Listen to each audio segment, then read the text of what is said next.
غصہ ہے ایک آگ جو جلاتا ہے جہاں کو، قابو جو پائے گا وہی منزل کو پائے گا۔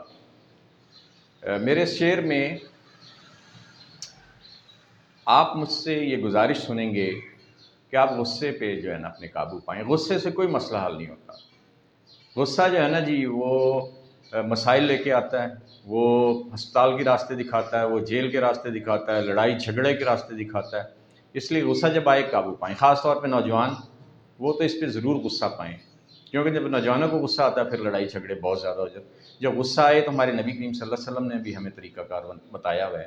آپ جناب یہ کریں کہ آپ جو ہے وضو کر لیں، آپ بیٹھے ہوئے ہیں تو لیٹ جائیں یا دوسری جگہ چلے جائیں، خاموشی اختیار کر لیں، اور غصہ اس طرح ختم ہو جائے گا اور مسائل بھی نہیں آئیں گے۔ ورنہ غصہ جو مسئلوں کے پہاڑ لے کے آتا ہے اور پھر نسلوں تک اس غصے کی وجہ سے مسائل ہوتے ہیں۔